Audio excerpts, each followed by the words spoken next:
Hi వర్స్ welcome to our channel. ప్రస్తుతం మనతో పాటు సీనియర్ జర్నలిస్ట్ దామ బాలసార్ వారితో మాట్లాడతాం.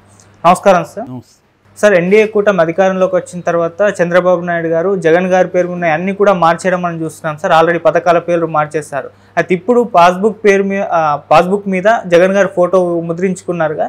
ఇప్పుడు ఆ ఫోటో కూడా తీసేసి కేవలం రాష్ట్ర ముద్రను పెట్టే యోచనలో ఉన్నట్టు తెలుస్తుంది సార్. మరి ఈ నిర్ణయం పైన మీ ఒపీనియన్ ఏంటి సార్? యాక్చువల్గా పాస్బుక్ మీద జగన్ ఫోటో ఉండడం అనేది ఘోరమైన విషయం. ఎందుకంటే పాస్బుక్లు అనేవి ఒక రైతులకు ఇచ్చేవి, మగ రైతు కావచ్చు, ఆడ రైతు కావచ్చు, రైతులకు వాళ్ళ భూమి ఎంత ఉంది అనేది దాంట్లో డీటెయిల్స్ ఇస్తారు. దాని మీద రైతు ఫోటో ఉండడం సమంజసం లేదు.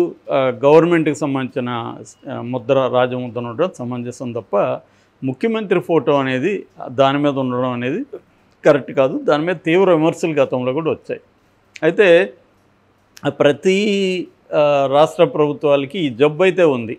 ముఖ్యమంత్రులు వాళ్ళ ఫోటోలు వేసుకోవడం, ప్రతి దాని మీద వాళ్ళ పేర్లతో పథకాలు పెట్టుకోవడం, లేదా వాళ్ళ పూర్వీకుల పేర్లతో పెట్టుకోవడం, ఇది ఉంది. ఏదో రాష్ట్రం వాళ్ళు జాగిరైనట్టు. అంతకుముందు కూడా చంద్రబాబు చంద్రన్న పథకం, ఎన్టీఆర్ చంద్రన్న, ఈ రెండు పేర్లే ఎక్కువ వాడేవాళ్ళు.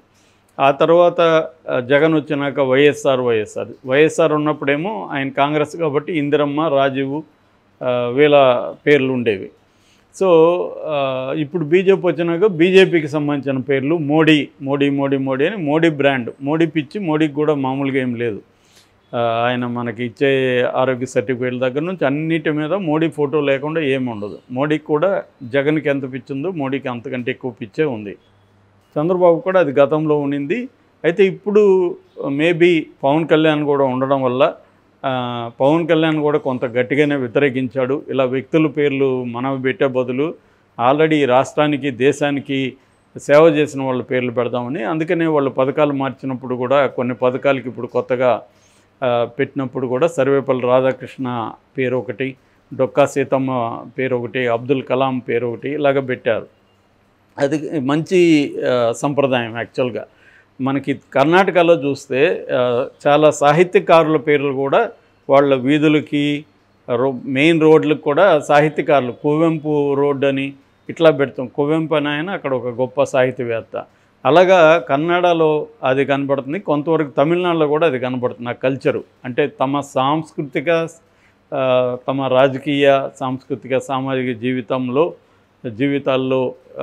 సహాయం చేయొచ్చు, లేదా ఇన్ఫ్లుయెన్స్ చేసిన పర్సనాలిటీస్ పేర్లను వాడుకోవడం ద్వారా ఒక ఇన్స్పిరేషనల్. ఇప్పుడు డొక్కా సీతమ్మ, ఆమె చాలామందికి అన్నం పెట్టింది, అన్నపూర్ణ, ఆంధ్ర అన్నపూర్ణగా కీర్తి వచ్చింది. ఆమె పేరు చెప్పడం వల్ల ఆమె హిస్టరీ ఏంటి అన్నది కూడా జనాలకి తెలుస్తుంది.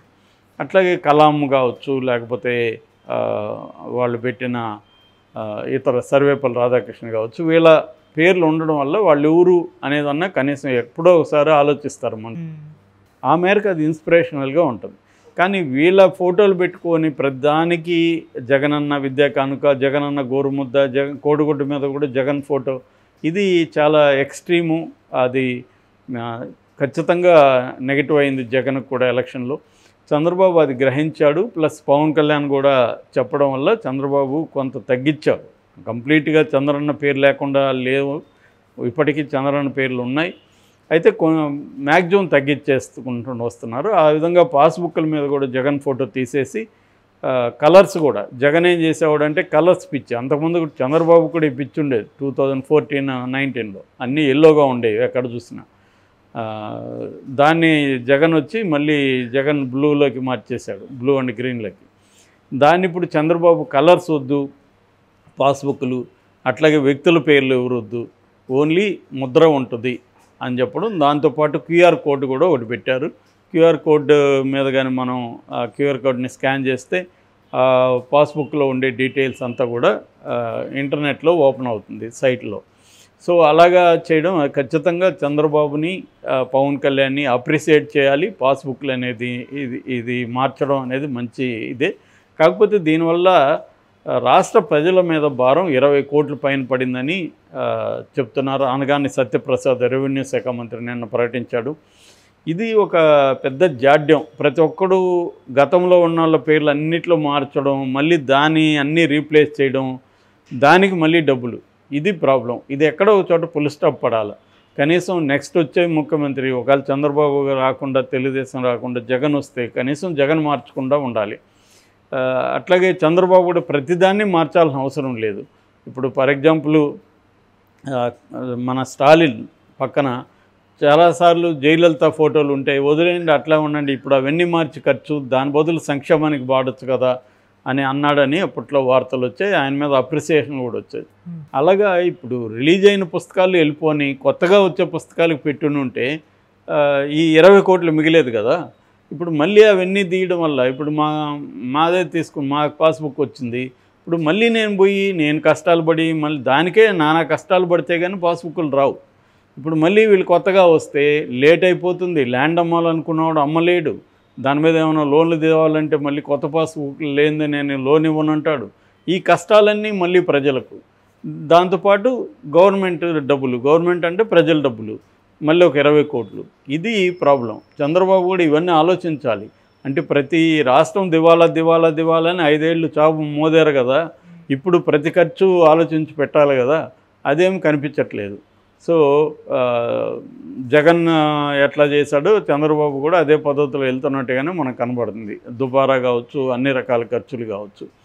సో అందుకని ఇది పేరు మార్చడం, కలర్స్ ఏమి లేకుండా చేయడం, దానికి ఏ వ్యక్తి పేరు పెట్టకుండా ఉండడం ఖచ్చితంగా చంద్రబాబును అప్రిషియేట్ చేయాలి. అట్ ద సేమ్ టైం ఈ 20 కోట్ల దుబారా అనేది కూడా నివారించుంటే బాగుండేది.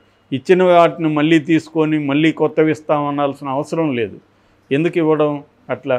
సో దానివల్ల ఏమవుతుంది, మళ్ళీ ఇప్పుడు 20 కోట్లు ఖర్చు పడుతుంది. సో ఇది 20 కోట్లే కాకుండా ప్రజలు మళ్ళీ తిరగాల, మళ్ళీ రెవెన్యూ ఆఫీసులు. మాదైతే నిండ్రా అక్కడ ఉమెన్కి టాయిలెట్లు కూడా ఉండవు. ఉమెన్ వెళ్తే ఎన్ని బాధలు అంటే అక్కడ ఒక షేడ్ ఉండదు, ఒక టాయిలెట్ ఉండదు, అటువంటి ఎంఆర్ఓ ఆఫీసులు ఉంటాయి. సో అక్కడ పోయి వీళ్ళు రోజుల తరబడి వెయిట్ చేయాలి. వాడు అపాయింట్మెంట్ ఇవ్వడు, ఎంఆర్ఓ పిలవడు. విమెన్ తిరుగుతూ ఉన్నారు కదా, వాళ్ళతో ఎందుకు వచ్చారా ఏమని మాట్లాడే దిక్కు ఉండదు. ఇటువంటి దీంట్లో మళ్ళీ వీళ్ళు పోయి పాస్బుక్లు, ముసలోళ్ళు అయితే ఇంకా వాళ్ళు వెళ్ళి మళ్ళీ అక్కడ ఇవి చేయాలి, బయోమెట్రిక్ ఇవన్నీ ఉన్నాయి. ఈ మనుషుల కష్టాలు పెట్టడం అనేది కరెక్ట్ కాదు. సో ప్రజలకి మరింత సులభతరం చేయాలి తప్ప ప్రభుత్వ ప్రక్రియల్ని ఇంకా మేడ్ డిఫికల్ట్ లాగా అయిపోయింది. ఇది చంద్రబాబు ప్రభుత్వం అయినా ఇది ఆలోచించాలి. పవన్ కళ్యాణ్ చంద్రబాబులు దీన్ని మరింత ఇబ్బంది పెట్టడం ఎందుకు, ఆల్రెడీ అయిపోయినాయి, కొత్తవి ఇష్యూ చేయకుండా ఉంటే సరిపోతుంది. మళ్ళీ పాతవి తీసుకొని దానికి ఆల్రెడీ ఖర్చా, దానికి ఒక 20 కోట్లు ఖర్చు ఉంటుంది, ఇదొక 20 కోట్లు, మళ్ళీ 40 కోట్లు ఖర్చు అయినట్లు లెక్క కదా. అట్లాగే సర్వేది కూడా మొన్నటి వరకు జగన్ చేసిన 7,000 గ్రామాలు ఎన్నో జగన్ ఆల్రెడీ సర్వే కంప్లీట్ చేశాడు. దాన్ని దాన్ని మనం రద్దు చేస్తాము, ఆ సర్వేలు చెల్లవని అన్నారు. దానివల్ల కూడా ఇబ్బందులు. ఇప్పుడు మళ్ళీ సర్వేలు చేయించుకోవాలి, మళ్ళీ ఇప్పుడు మాలాంటి వాళ్ళు మళ్ళీ మేము వెళ్ళి అక్కడ కూర్చోవాలి, మళ్ళీ సర్వేలు చేయించుకోవాలి, ఈ బాధలు. మళ్ళీ ఇప్పుడు నిర్ణయం చెప్తున్నారు, ఆ సర్వేలు చేసిన దాన్ని రద్దు చేయము, కానీ 5% మంది ప్రజలు వ్యతిరేకంగా ఉన్నారు, వాళ్ళ ఎక్కడెక్కడ వ్యతిరేకంగా ఉన్నారో అక్కడ మాత్రం మళ్ళీ రీసర్వేలు చేయిస్తాం. ఇది మళ్ళీ కన్ఫ్యూజన్లో పెట్టడం. అంటే ల్యాండ్ మీద ఎందుకు పారదర్శకంగా ఏ ప్రభుత్వం ఏ పార్టీ ఉండదంటే వాళ్ళకి రెవెన్యూ, పర్సనల్ రెవెన్యూ కానీ ప్రభుత్వ రెవెన్యూ కానీ ల్యాండ్స్ మీద ఎక్కువ వస్తుంటాయి.